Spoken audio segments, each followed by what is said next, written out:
Ngabarin. Iya, ini orang tuanya Ripalin. Ngabarin.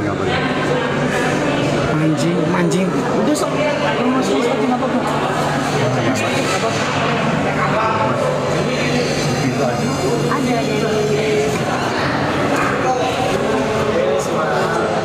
Sholat dulu.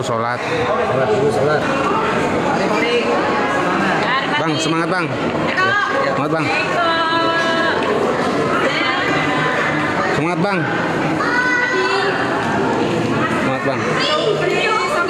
Semangat. Ganteng banget, Pri.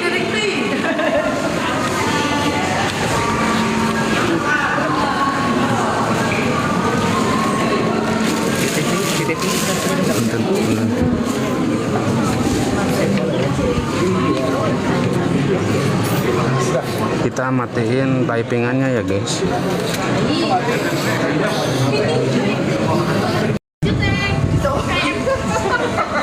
Mantap ya. Titin. Hampir kalian nggak bisa nonton tadi.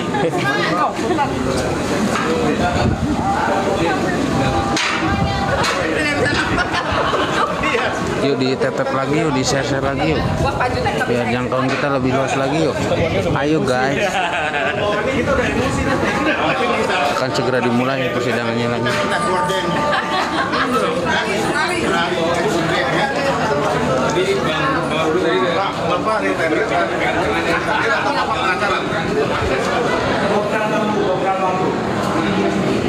Nanti KDN.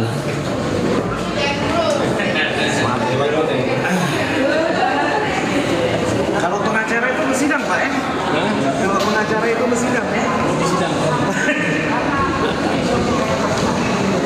Siap, Pak Duli. Terima kasih. Udah masuk makasih. Titin.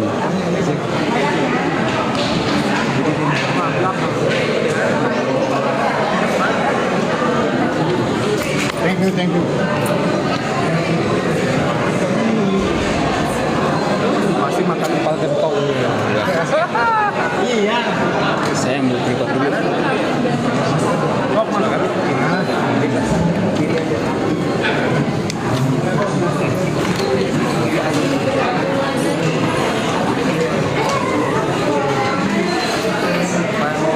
Kita pasang tripod dulu.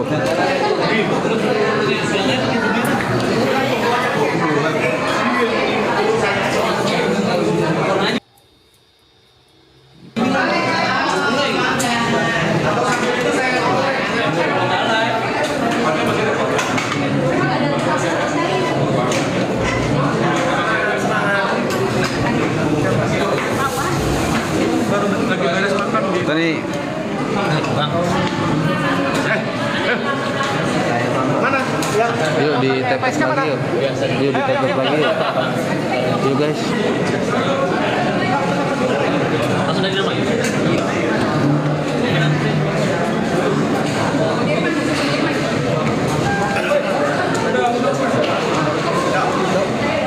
Mana yang lain? Dulu. Udah standby ya. Mana? TV One mana?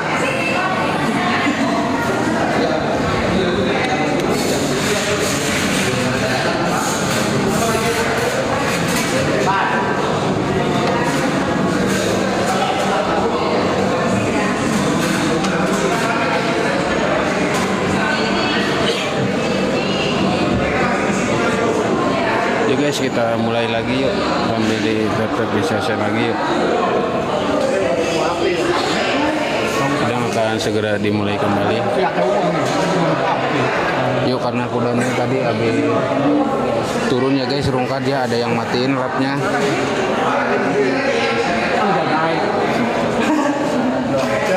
Jangan dulu. Ngobrol nggak bisa lah. Masa saya bisa masuk terus ngobrol? Kepentingan saya apa?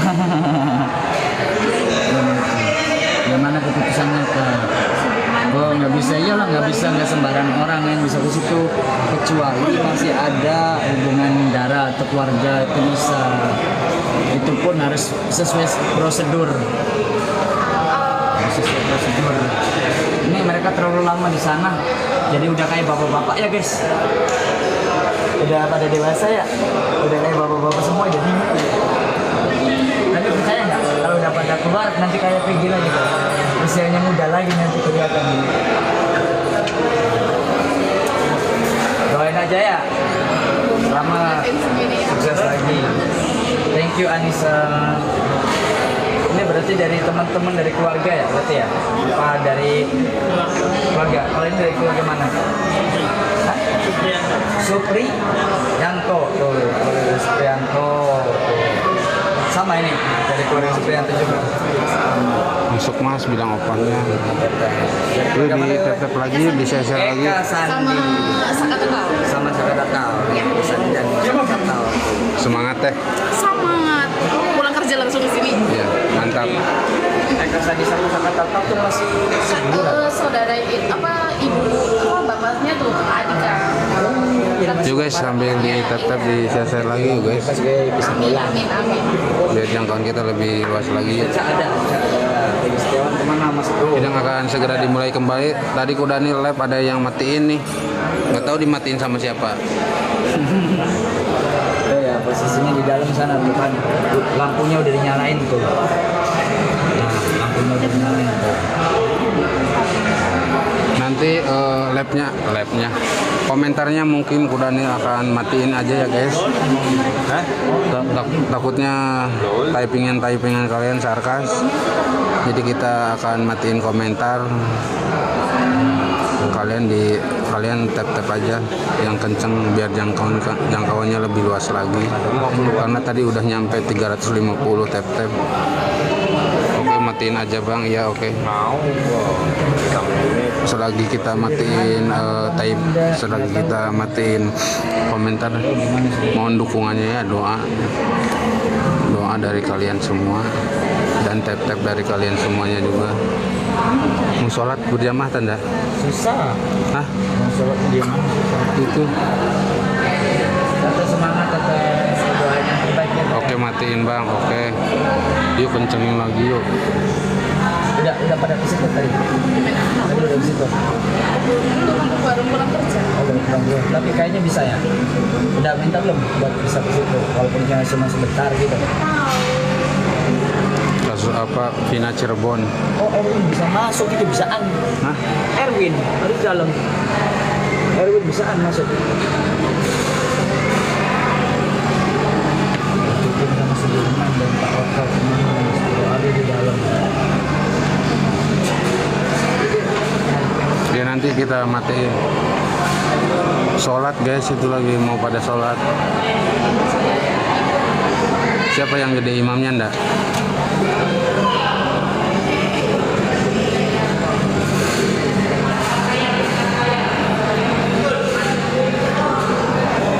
Terima kasih, tap-tapnya kencang banget. Yuk kencangan lagi yuk yang belum tap-tap. Yang udah tap-tap terima kasih, yang belum tap-tap, yang nganggur belum tap-tap terima kasih juga. Mereka mau pada sholat. Pak, belum sholat. Hah? Belum sholat? Iya. Kabarin ke seluruh Indonesia. Mereka mau pada sholat tuh guys. Lagi mau pada sholat. Guys, tuh mereka pada sholat.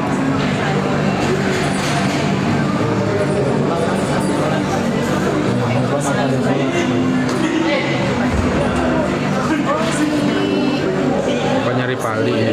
Hah? Rupanya Ripali tau gak? Tuh lagi pada sholat. Kabarin. Iya, ini orang tuanya Ripali nih. Kabarin.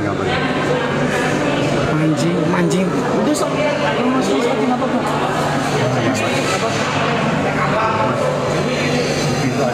Ada yang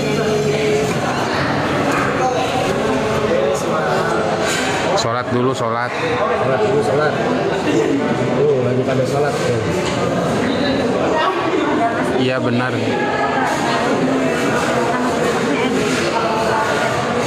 Ya Allah kasihan iya, mellow gua liatnya. Apalagi tadi pas kedatangannya dia bertemu dikasih motivasi sama semua yang hadir di sini dan sama orang tuanya. Salut sama mereka semua.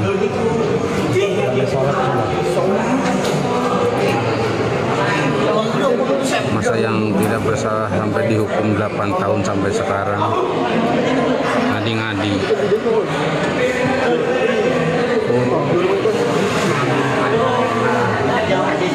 Amin amin. Yuk guys, dikencengin lagi yuk. Biar jangkauan kita lebih luas lagi guys. Persidangan akan segera dimulai. Persidangan akan segera dimulai ya. Nunggu selesai Sidangnya belum mudahan guys. sholat. Selama guys. Sudirman nanti terakhir tanggal 25. Nanti Pak Hakim lagi sholat dulu, kewajiban itu bisa dicepet-cepetin, santai aja. Yang mimpin tuh bukan hakim tapi lagi pada sholat. Oke, terima kasih yang udah Jam tep-tep. berapa? Sebentar lagi. Harusnya sih jam 3 mulai lagi. Cuma kan mereka ini lagi sholat dulu tuh. Ada Ripaldi. Ini di belakang saya bapaknya Ripaldi. Mulai jam berapa katanya? Setelah sholat mulai lagi. Karena itu sudah dikasih makan siang apa belum mas? Kayaknya sih tidak ada. Bebaskan. Nanti pas di dalam kita matiin ya guys typingannya ya. Kalian bantu doa sama bantu tap-tap aja ya, karena tadi juga ordernya banyak kena PL tadi dari typingan mungkin. Agil Arsa, terima kasih.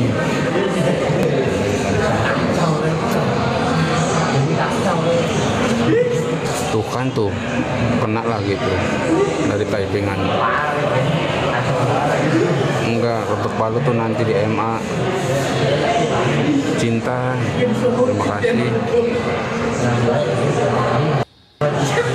Cintaku tulus namanya, Cintaku tulus.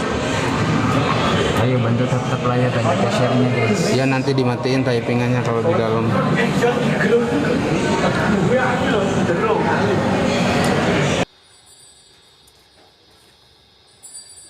Di tanggal 25-an kalau nggak salah. Para terpidananya guys, 7 terpidananya tuh guys. 6. Ada 6 terpidana tuh guys yang ada di situ guys. Ada 6 terpidana yang ada di situ guys. Iya, nanti kita suruh. Kita tetap harus. Amin, amin, ya Rabbal Alamin.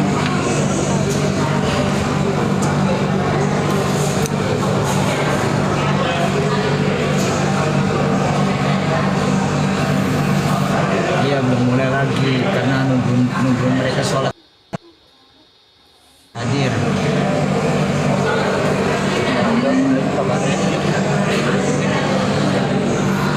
Di sholat dicepet-cepet aja.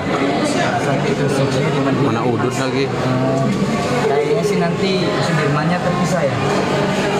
Yang lab udah sholat belum? Sholat asar belum kita? Nanti kita kalau udah di dalam kita sholat guys. Kita taruh. Nah ini dia semuanya. Lensanya.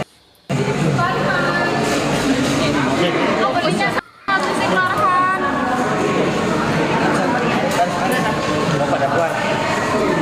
Mau pada keluar baris. Ini mau pada keluar nih, mau dikeluarin guys. Yo, baris.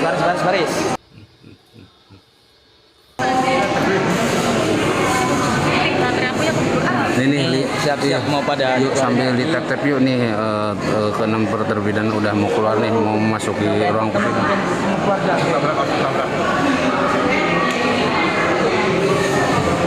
Nih tuh guys, mulai keluar nih guys. Tuh.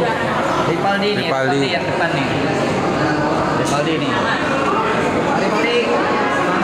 Bang, semangat bang. Semangat bang. Semangat bang. Semangat bang. Semangat. Ganteng Supri.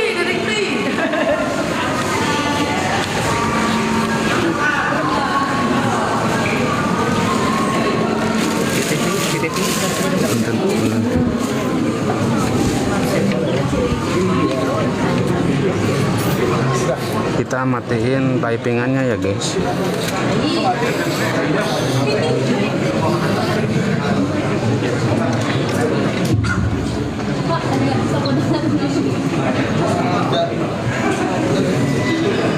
lagi di negara ini.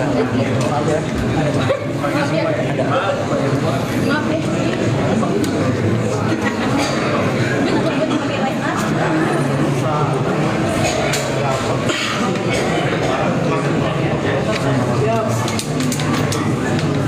Menelusuri dan mencari informasi tentang peristiwa hukum yang sebenarnya yang menjadi sumber inspirasinya.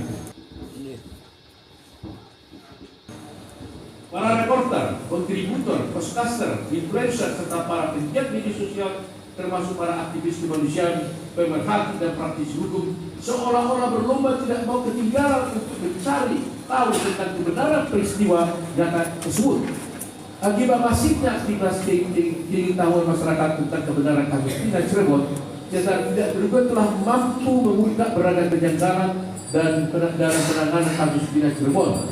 Kejanggalan-kejanggalan yang terdeteksi oleh masyarakat terjadi sejak proses penyidikan, penuntutan hingga dalam proses persidangan. Kejanggalan yang paling menonjol adalah ketika Polda Jawa Barat terkesan selama lebih daripada 7 tahun tidak sungguh-sungguh mencari 3 orang DPO sebagaimana disebutkan dalam putusan Pengadilan Negeri Cirebon nomor 4 BID 2017, yaitu PD alias Peron, Andi dan Dani, padahal 8 pelaku lainnya telah menjadi terpidana dan menjalani hukuman yang sangat berat, yaitu 7 orang dijatuhi hukuman seumur hidup dan 1 orang yakni alias Kamasaka Tatal dijatuhi hukuman penjara selama 8 tahun. Juga masyarakat tentang kejanggalan dan penanganan kasus Vina Cirebon semakin diperkuat dengan kenyataan bahwa Polda Jawa Barat ternyata hanya memerlukan waktu 2 minggu sejak film tersebut viral untuk menangkap Peggy Setiawan yang diduga sebagai salah satu tersangka DPO yang bernama Peggy alias Peron. Mayoritas masyarakat umum berpandangan jika saja memang dari 7 tahun yang lalu Polda Jawa Barat serius dan fokus melakukan pencarian dan penangkapan terhadap DPO dimaksud, maka ketiga DPO tersebut mungkin saat ini sudah berada dalam penjara bersama dengan 7 orang terpidana ini. Timbul pertanyaan, kenapa Polda Jawa Barat terkesan begitu lambat menangkap ketiga DPO dalam perkara Vina Cirebon ini? Dengan tertangkapnya sosok yang disebut Polda Jawa Barat sebagai Peri alias Peron, rupanya tidak serta-merta menghentikan kontroversi dan spekulasi di tengah masyarakat. Bahkan sebaliknya justru makin menimbulkan kontroversi dan spekulasi baru. Secara mengejutkan dalam beberapa pemberitaan, Disreskrim Polda Jawa Barat dalam press release-nya menyatakan 2 tersangka yang sudah menjadi DPO yaitu Dani dan Andi disebut sebagai fiktif. Dengan alasan penetapan kedua DPO tersebut bersumber dari informasi yang bisa dipertanggungjawabkan tentang asal tersebut. Begitupun Kadif Humas Mabes Polri menyatakan 2 orang DPO tersebut tidak didukung dengan bukti yang cukup untuk dinyatakan sebagai tersangka, bahkan meminta masyarakat untuk memberi masukan informasi tentang kedua DPO tersebut. Pernyataan Disreskrim Polda Jawa Barat dan Kadif Humas Mabes Polri semakin menambah kegaduhan di masyarakat. Bagaimana mungkin 2 DPO yang telah ditetapkan sebagai tersangka yang dalam putusan-putusan Pengadilan Negeri Cirebon dijelaskan dengan terang benderang peran dan perbuatannya dalam kasus Vina Cirebon tiba-tiba dinyatakan fiktif dan belum memenuhi bukti yang cukup untuk dijadikan tersangka. Berdasarkan adanya kejanggalan kontroversi dan spekulasi yang menyertai kasus Vina Cirebon menyebabkan munculnya keadaan baru berupa keyakinan di kalangan masyarakat bahwa pemohon PK dan terpidana lainnya bukanlah pelaku dalam perkara pembunuhan dan pemerkosaan dalam kasus Vina Cirebon. Keyakinan sebagian masyarakat yang menyatakan para pemohon PK dan terpidana lainnya bukanlah pelaku dalam peristiwa pembunuhan dan pemerkosaan dalam kasus Vina Cirebon semakin kuat setelah permohonan pra-peradilan kuasa hukum Peggy Setiawan dikabulkan pengadilan berdasarkan putusan Pengadilan Negeri Bandung nomor 10 Pra Garis 2004 PNBDG. Jika menilik kasus Vina Cirebon, sangat masuk akal para pemohon PK mempunyai keyakinan yang kuat beberapa kasus yang pernah terjadi di dunia seperti kasus Saiful dan Karta, kasus Kemat dan David, dan pembunuhan Asrori di Jombang tahun 2008, dan kasus 6 orang pengamen Cipulir yang dituduh membunuh Diki Maulana pada tahun 2017 terjadi pada diri para pemohon PK. Karena setidaknya terdapat beberapa persamaan fakta yang menyertai kasus-kasus itu dengan kasus Vina Cirebon, yaitu semua terpidana atau tertuduh adalah orang miskin yang tidak memiliki akses kepada keadilan. Kedua, pengungkapan peristiwa dan penetapan tersangka tidak melalui metode scientific crime investigation. Ketiga, penghukuman atas pelaku lebih didasarkan pada hanya pengakuan tersangka pelaku. Yang perlu digarisbawahi dalam pengungkapan kasus-kasus terdahulu seluruhnya diungkap dengan adanya berdasarkan pengakuan orang terpidana.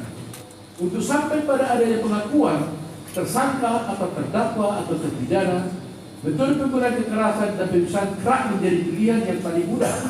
Sedangkan penggunaan metode scientific crime investigation bukan pilihan terbaik yang dilakukan.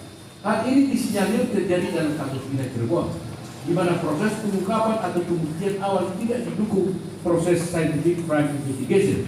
Hal mana diakui dengan tegas oleh Kepala Kepolisian Republik Indonesia atau Kapolri ketika menyampaikan arahan di hadapan wisudawan STIK PTIK yang dibacakan oleh Wakapolri Komjen Agus Andrianto dan pada acara wisuda STIK PTIK pada hari Kamis 20 Juni 2024 yang lalu, bahwa yang paling naif jika proses pengungkapan atau pembuktian awal kasus Vina Cirebon justru berangkat dari kerasukan atau kesurupan teman korban Vina yang bernama Linda yang terjadi pada hari ketiga pasca kematian Vina. Dalam kesurupannya itu, Linda menerangkan bahwa yang merasuki tubuhnya adalah arwah Vina dan di hadapan kakak kandung Vina yang bernama Marliana.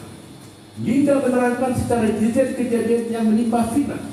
Rekaman suara kesurupan Linda itu kemudian direkam oleh Marliana dan diserahkan kepada saksi Rudiana, dan keesokan harinya saksi Rudiana beserta bawahannya melakukan penyelidikan peristiwa kematian Eki dan Vina ke lokasi sekitar tempat kejadian perkara.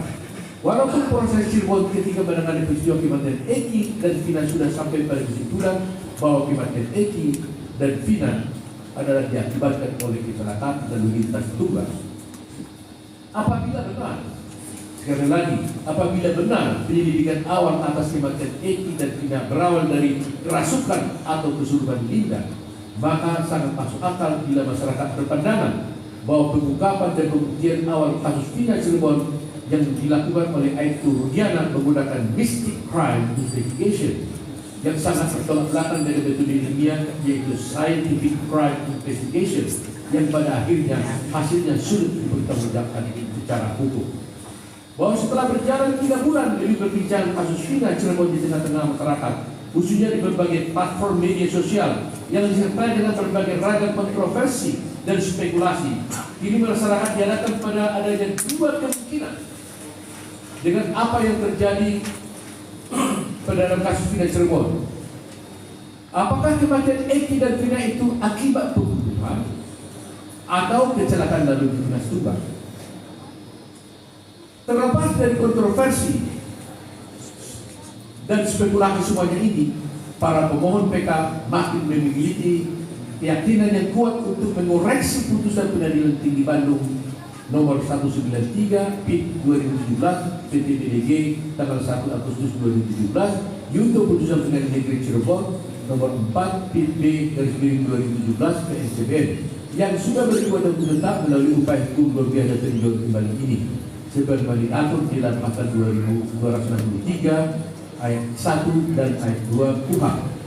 Mengingat dalam sistem hukum pidana Indonesia dikenal adanya asas in dubio pro reo yang mengandung arti jika hakim ragu-ragu mengenai sesuatu hal dalam suatu perkara, kasus dalam hal ini pembunuhan atau kecelakaan lalu lintas, maka haruslah diputuskan hal-hal yang menentukan terdakwa. Jadi itu oleh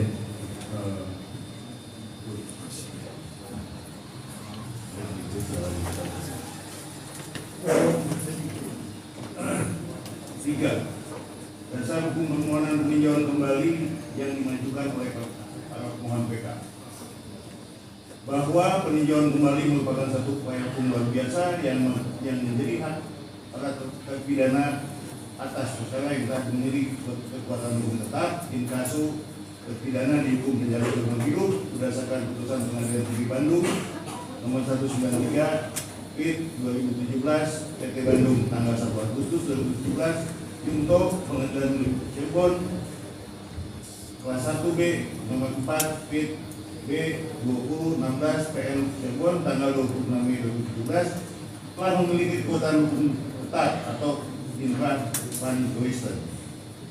Dengan demikian, putusan tersebut secara sah dapat diajukan upaya hukum peninjauan kembali sesuai dengan ketentuan pasal 76 ayat 2 Undang-Undang Nomor 14 tahun 1985 junto Undang-Undang Nomor 5 tahun 2004 tentang perubahan Undang-Undang Nomor 14 tahun 1985 tentang Mahkamah Agung junto Undang-Undang Nomor 3 tahun 2009 tentang perubahan kedua atas Undang-Undang Nomor 14 tahun 85 tentang Mahkamah Agung dan pasal 23 Undang-Undang Nomor 6 tahun 81 tentang hukum acara pidana yang menyatakan sebagai berikut. Pasal 76 ayat 2 Undang-Undang